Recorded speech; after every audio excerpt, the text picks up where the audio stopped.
지난 경기에서 박치기 선물을 잔뜩 받은 호이스 그레이시. 그는 더 이상 UFC에서 최강의 자리를 유지할 수 없다고 판단한 걸까요? 아니면 그레이시 주짓수의 위력을 충분히 전파했다고 생각한 걸까요?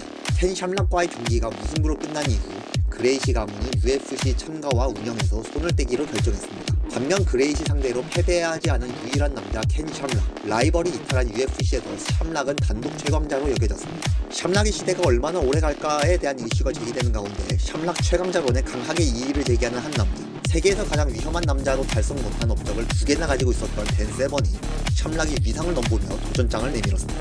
때마침 상대가 없어져 심심했던 샴락에게 있어서 세번은 자신이 최강임을 증명할 만한 좋은 호접수였고, 토너먼트에서 더 이상 적수가 없음을 증명한 세번에게도 샴락은 도전할 만한 좋은 상대였습니다. 그래서 양 선수가 UFC 최초로 챔피언 벨트를 걸고 두 번째 슈퍼파이트에서 만나기로 결정했습니다.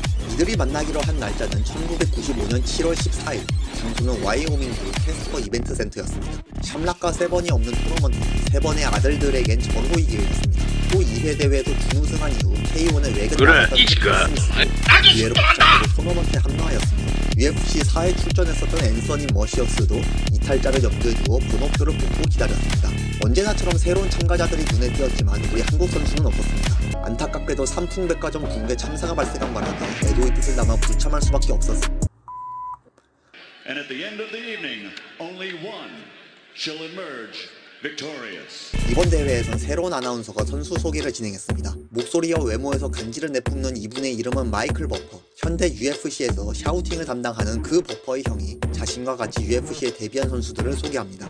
8강전 첫 경기에선 탱크 에봇의 데뷔전이 있었습니다. 데이비드 리 에봇, 스트리트 파이터로서의 무지막지한 파워형 브롤러로 닉네임인 탱크로 더 많이 불리우는 선수입니다. 183cm에 127kg이라는 밑값하는 체격의 에봇은 자신보다 훨씬 더 무거운 188cm에 181kg의 존 마투아를 만났습니다. 초창기 UFC라 가능했던 빅사이즈 슈퍼 헤비급 매치, 탱크 대 항공모함의 대결. 너무 무거웠던 마투아는 너무 쉽게 중심을 잃었습니다. 탱크는 기회를 놓치지 않고 연거푸 포를 발사하였으며, 마투아는 어떻게든 반격하려 하였으나 제대로 자세를 잡은 게 아니라서 열린 안면으로 연달아 주먹을 맞았고, 결국 탱크의 확보에 단 20초 만에 전원이 꺼지며 침몰하였습니다. 저고의 파이터들 특성상 금방 끝날 만한 경기긴 했으나 마투아의 움직임이 너무 단순했기도 했고, 에봇의 펀치가 그만큼 강력했다는 것을 알 수 있었습니다.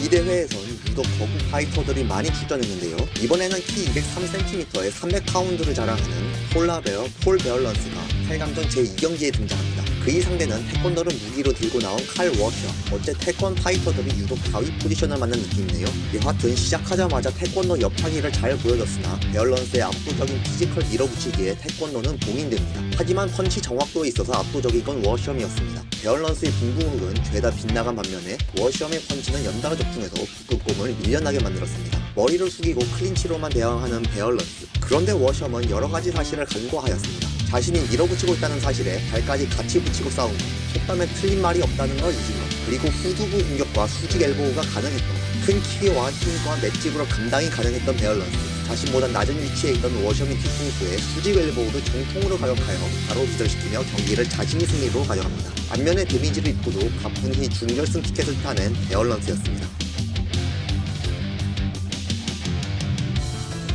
1년 4개월 만에 옥타곤으로 돌아온 스미스. 그의 상대는 에콰도르 출신의 러디아드 몬카요였습니다. 벤포 가라데를 무기로 등장한 이 신인을 상대로 그라운드로 끌고 가려는 듯 레슬링 복장으로 입장한 스미스였습니다. UFC 선배인 스미스가 후배의 기강을 잡겠다는 듯 시작하자마자 강력한 푸시킥으로 몬카요를 잡아뜨립니다. 다시 일어난 몬카요와 클린치 싸움이 벌어졌으며, 스미스는 길로틴 그립을 걸었고, 타격가인 몬카요는 그립을 푸는 요령이 없었습니다. 길로틴 교육은 충분히 가르쳤다고 판단한 스미스는 그라운드로 끌고 가서 풀마운트를 차지했습니다. 그러자 백을 내리며 이스케이프 시도하는 몬카요. 스미스가 바라던 바대로 흘러갔습니다. 불과 몇 초 후에 리어네이키드 초크로 경기가 끝났습니다. 뛰어난 그래플링으로 복귀전을 승리로 장식한 스미스. 그런데 뜬금없는 컨디션 이상으로 준결승전은 포기하고 말았습니다. 8강전 제4경기에선 우연의 일치로 세번의 아들들끼리 붙게 되었습니다. 직전 대회 결승전까지 올라갔으나 세번에게 패배한 데이브 베네토가 준결승전에서 세번의 살인 니킥에 이마가 찢어졌었던 올렉 카타로프. 러시아 선수 대 캐나다 선수의 매치였습니다. 베네토는 탐색전 없이 바로 태클을 들이대는 스타일이었나 봅니다. 그리고 3부 파이터답지 않게 테이크다운 디펜스가 안 좋았던 탁타로프. 일단 베네토가 케이지 구석까지 탁타로프를 밀어넣는 건 잘했습니다. 탁타로프가 일어났지만 이번에는 더티복싱으로 압박을 하는군요. 이번에는 탁타로프의 테이크다운. 그러자 허리가마 되치는 베네토. 하지만 올렉이 빠른 포지션 회복에 이어서 길로틴 그립을 제대로 걸어버리는 바람에 미처 대응할 틈이 없었던 베네토는 허무하게 패배를 헌납하고 말았습니다. 희한하게도 수세에 몰리는 듯한 탁타로프는 가볍게 역전승을 챙겨갔고 정작 내내 밀어붙인 베네토는 어찌된 일인지 얼굴에 상처만 입고 빈손으로 되돌아갔습니다. 두 번 연속 슈퍼 헤비급 거구를 만난 탱크 에보. 두 피지컬 괴물들이 파이팅을 보시겠습니다. 자신보다 20cm는 더 큰 진격이 거인을 상대로도 거리낌 없이 묵직한 포를 발사하는 에보입니다. 이어서 바로 클린치로 밀어붙이는 에보. 베어런스가 길로틴 그립을 걸어 막아보지만 원래 학창시절 군사학이 아닌 레슬링을 배웠던 에보.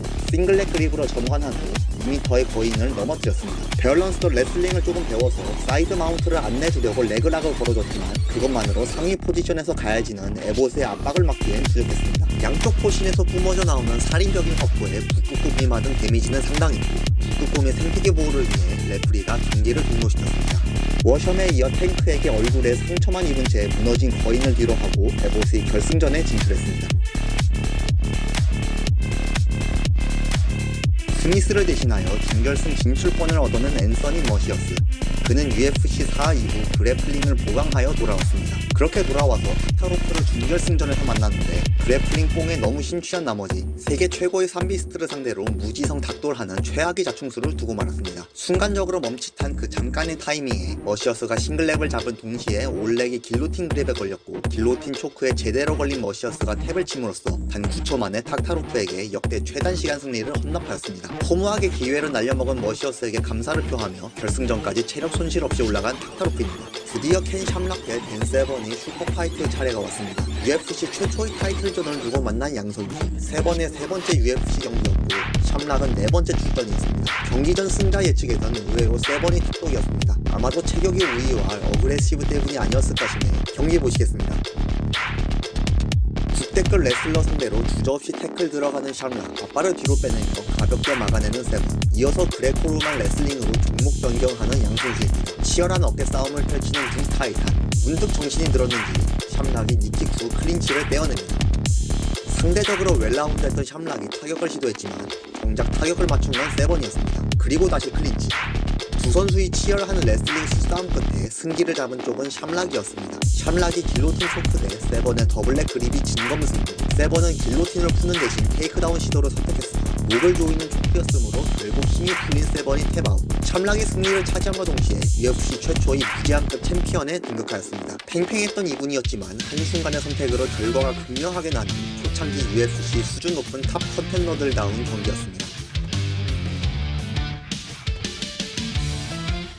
UFC 6 토너먼트 결승전 탱크 에보 대 올렉 탁타로프. 완전히 상반된 스타일의 두 선수가 만났습니다. 두 사람의 키는 똑같지만 체중 차이가 약 30kg 나는 가운데 에보시 폴라베어에 이어 러시안 베어를 잡을 수 있을지 아니면 탁타로프가 노련한 삼보 스킬로 탱크를 무력화할 수 있을지 기대되었던 경기입니다. 예상외로 선제 테이크다운을 시도하는 탁타로프. 하지만 레슬링이 갖춰진 에보시 가볍게 막아내고 역으로 테이크다운합니다. 그러나 포지션 점유가 불안정해서 다시 스탠딩으로 전환. 스탠딩에서는 불곰은 탱크의 상대가 안되는 모양새였습니다. 힘과 체급에도 눈에 띄게 차이가 납니다. 밀어붙이던 에봇은 문득 직전 경기를 떠올리며 다시 한번 탁타로프를 테이크다운시킵니다. 여기서 파운딩만 갈겨주면 에봇이 승리할 수 있는 상황. 그런데 우승을 눈앞에 두고 배터리가 방전되어버린 탱크. 직전 두 경기를 합친 것보다 경기 시간이 길어지자 성능이 슈팅에서 돌탱으로 다운되어 포를 발사하지 못했습니다. 올렉은 올렉대로 탕근2를 시전하는 에봇의 무게에 눌려서 깜짝 암트라이앵글 외에는 반격도 이스케이프도 하지 못했습니다.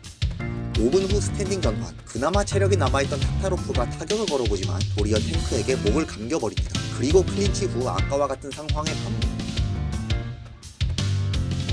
자꾸만 자네수가 지내고 탁타로프가 중간을 깨어보십니다. 10분 동안 127kg의 탱크에 깔려있던 탁타로프도 체력이 바닥나서 사이좋게 두 사람이 낮잠을 가지고 합니다. 보다 못한 존 메카시가 두 사람을 깨워서 스탠딩으로 전환. 졸음에 겨워 철창을 잡고 겨우 일어섰군요. 피로 누적으로 서로 클린치에 기대어버린 양선수. 탁타로프가 길로틴 그립을 잡으면서 흐름이 바뀌었습니다. 힘이 빠져 앞으로 쓰러진 에봇을 상대로 다스 그립에 이어 백마운트를 잡은 탁타로프. 젖먹던 힘을 짜내 리어네이키드 초크를 성공시켰고 탱크의 배터리가 나가며 탭을 받아내자마자 탁타로프는 완전히 탈진하여 바닥에 쓰러졌습니다. 얼마나 심각했냐면 같이 들어누워있던 준우승자 에봇이 비틀거리며 걸어나갈 때까지도 일어나지 못해서 산소 마스크까지 씌워야 할 정도였습니다. 기진맥진한 상태로 우승자 발표를 듣는 탁타로프. 그는 UFC 최초의 러시아인 우승자가 된과 동시에 UFC 토너먼트에서 우승한 최초의 유럽인이 되었습니다. 이것으로 UFC 6대 회 리뷰를 마치겠습니다. 시청해주신 여러분 감사합니다.